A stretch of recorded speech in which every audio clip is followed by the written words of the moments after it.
Goeiemôre julle. Ek glo julle het 'n geseënde week gehad. En die weer is wonderlik buite. Ons mag dalk reën kry of reën gehad het by die tyd wat julle die video kyk. Ek wil vandag met julle deel oor ietsie wat ek gelees het oor voortrekkery.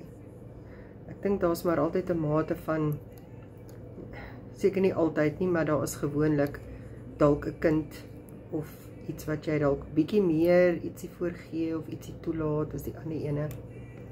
Jakobus en Johannes se ma was ook so 'n ma. Ons skrifgedeelte is in Matteus 20 van vers 20 tot 28. En dit gaan oor voortrekkery. Goeie ma's wil altyd die beste vir hulle kinders hê. Dit wys hulle het hulle kinders lief, koester hulle en dra hulle belange op die hart. Maar kan 'n ma te goed wees?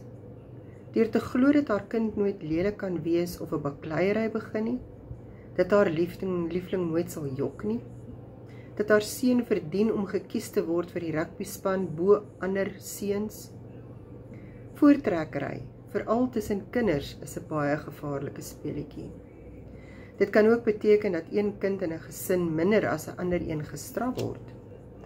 Hoe ken jy die wit broodjie uit? Dit is dikwels die een met die, ek het jou gesê, grinnik op sy gesig. Hy dink sy sukses is verseker, omdat mammy die meeste van hom hou, sal hy nooit moeilikheid kry nie, ongeag wat hy doen. Jakobus en Johannes se ma het hulle nie ophou voortrek nie. Selfs toe hulle al groot mense was, sy het hulle saam gesleep na Jesus toe met 'n spesiale versoek aan Jesus gerig, nee. Beloof my dat hierdie twee seuns van my in u koninkryk langs u mag sit, aan een die regterhand en die ander een aan die linkerkant. Dit is slim. Sy het basies gesê, my seuns is so goed dat hulle prinses gemaak moet word. Wanneer u die koning is, Jesus, dan kan almal sien wat 'n wonderlike ma ek was. Sien? Kom dit nou eintlik maar die eie ek. Saam met haar seun se openbare aansien sou haar eie eer as moeder van twee sulke vername mense ook dramaties toeneem. Daarom dat sy onbeskaamd probeer om aan hulle die beste plekke in God se koninkryk te besorg. Hoe het Jesus gereageer? Hy het gesê, julle weet nie wat julle vra nie, hoofstuk 20 vers 22. Jesus het geweet wat hierdie ma en haar seuns nie geweet het nie. Ware aansien kom nie deur voortrekkery nie, jy ontvang dit as jy God se wil doen. Ware aansien kom nie wanneer jy dink jy is beter nie. En net God kan daaroor besluit. Die ma het met haar versoek nie net te ver gegaan nie, sy het ook haar oneenigheid veroorsaak tussen haar seuns en die ander disippels. Jesus moes dus 'n bietjie met hulle gesels om hulle perspektief reg te stel. Hoofstuk 20 vers 27 sê, elkeen wat onder julle die eerste wil wees, moet julle slaaf wees. Dit is duidelik, aardse aansien is nie belangrik nie. Dit is na die gesindheid wat jou hart tot God kyk. En God wil hê jy moet nederig wees. Nederig is baie belangrik. Met God se beste belang op die hart, nie jou eie nie. Trek jy mense voor? Het jy meer respek vir jou kollega of van jou vriende, van jou familie, broers, susters, dalk ouers, skoonouers? Behoort jy aan 'n sekere gemeente omdat dit jou soort mense is, of jou soort mense daarheen gaan? Trek jy een gesinslid voor die ander? En glo daardie een makliker in 'n geskil dat hy gaan wen, omdat hy die wit broodjie is? Jesus het dit duidelik gemaak dat geen soort voortrekkery in God se koninkryk aanvaarbaar is nie. Dus, in plaas van om mense voor te trek, hoe kan jy dan optree?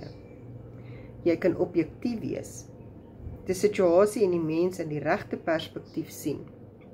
Jy kan krediet gee waar dit verdien word, sonder om voorop die wa te wees. Jy kan mense van die kantlyn af aanmoedig, sonder om van hulle 'n valse kollig in 'n valse kollig te stoot. Dit is die gelowige en die enigste manier. Nou, ek het al baie gesien dat 'n mens maar maklik een kan voortrek. Koop vir hom 'n sweetie. Toe my kinders nog in die huis was, het een van hulle, was die een altyd saam met my wanneer ek gaan kruideniersware koop, die ander was by die huis. En ongelukkig was hy die een wat die sweetie gekry het, omdat ek nie geld gehad het vir die ander 3 ook nie. Wat verkeerd was. Ek moes eintlik vir elkeen 'n kleiner sweetie gekoop het, dan het elkeen gekry. Daardeur leer ons vandag, daar's nie goed soos witbroodjies nie. Jare gelede was daar 'n program op die radio vir kinders, Oom Carolus en Lente. En ek onthou die storieetjie so goed. My dogter was baie lief vir die kinderstorieetjie. En Lente het eendag vir Oom Carolus gesê, sy is Jesus se witbroodjie. Ekskuus, sy is Jesus se toebroodjie. Sorry. En hy kon nie verstaan nie, wat bedoel sy nou? Sê nee, Oom Carolus, ek is Jesus se toebroodjie. En hy het vir haar gesê witbroodjie. Sy sê nee, ek is sy toebroodjie. Hy het die lekkerste smeersel op en hierdie broodjie is spesiaal net vir Jesus gemaak. Daardeur word ek sy witbroodjie. So, ek dink baie keer gebeur het dat ons dalk iemand voortrek, bietjie meer gee vir daai en is vir die ander. Het is baie moeilik. Mense se kinders het ook elkeen hulle eie persoonlikheid en soms bot jy dalk met jou kind se gees. En dan is dit 'n kwessie van julle beklei en jy en die ander een beklei nie. Of daar's wrywing tussen 2 en die ander 2 nie. Jou kinders beklei. Wie se kant vat jy? Die beste is om al 2 hulle stories te luister. Vir elkeen 'n kans te gee en dan die Here vra vir wysheid om die saak op te los. Mag julle 'n wonderlike dag verder hê en geen voortrekkery nie, hoor? Jesus hou nie daarvan nie. So kom ons wees regied, nederig, wys en besluit dan self wanneer God vir ons die antwoord gee, wie is reg of verkeerd. Mooi dag verder.